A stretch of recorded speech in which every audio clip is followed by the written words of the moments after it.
喂，周川老师。感冒了？啊？你怎么又感冒了？那天把伞借给老苗，淋雨了。老师，你这感冒的反射弧有点长啊。你住口！那你记得生病了要多喝热水，记得吃药前要吃点东西哦。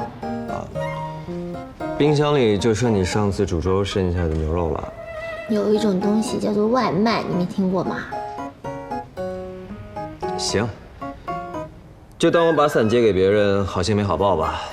啊，等，不就是煮个粥嘛，我来还不行吗？多久能到？我快饿死了。再过1小时吧。现在晚高峰时间，公交很难挤的。挤公交？你没开车啊？那你打车吧。打车？老师，我转正月薪3800人民币，不是美金。啊。喂？什么叫哦？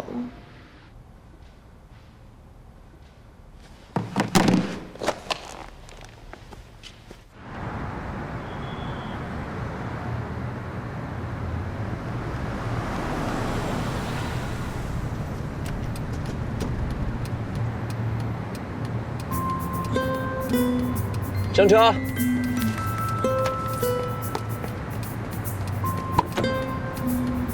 哎呀，周川老师，看得出来你真的很饿呀。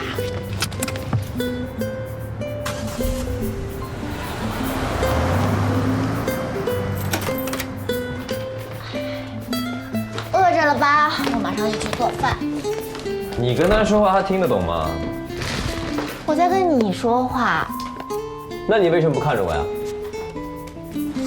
哼。粥马上就好。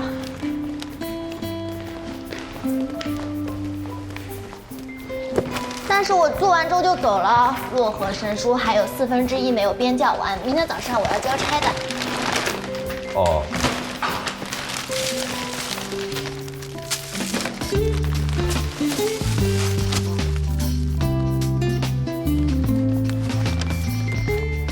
每个月就3800，还不给加班费，你怎么没一把火把远水给烧了呀？可能是怕坐牢吧。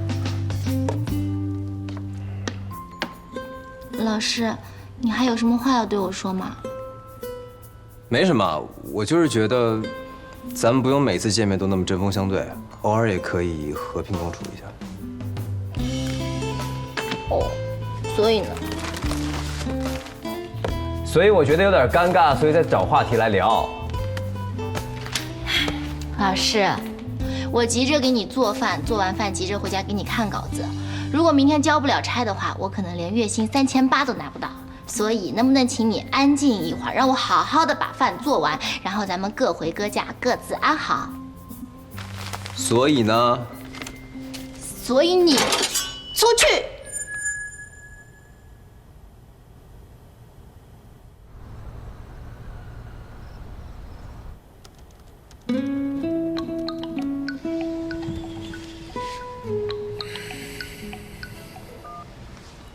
喂，啊，说出来你可能不信，又莫名其妙给我打什么电话？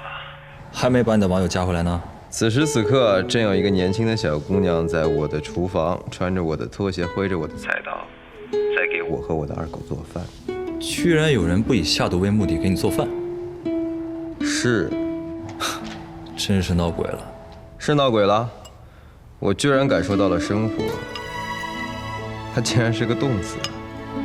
那看来你这27年都是喝西北风长大的。阿姨做的饭不算，年轻小女孩做的饭算。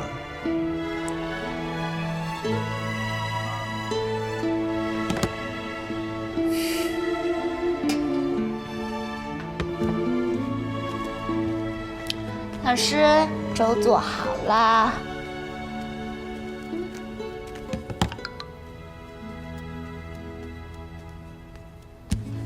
啊，你房东说你们家门口修路，半个小时之后停水停电。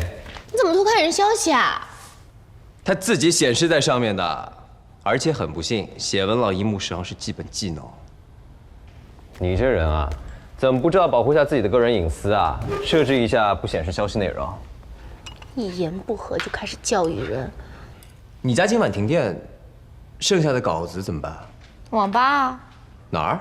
网吧包夜便宜不停电，而且有电脑，随时随地可以给你确认稿件内容。老师，你要是没什么别的事，我就先走了。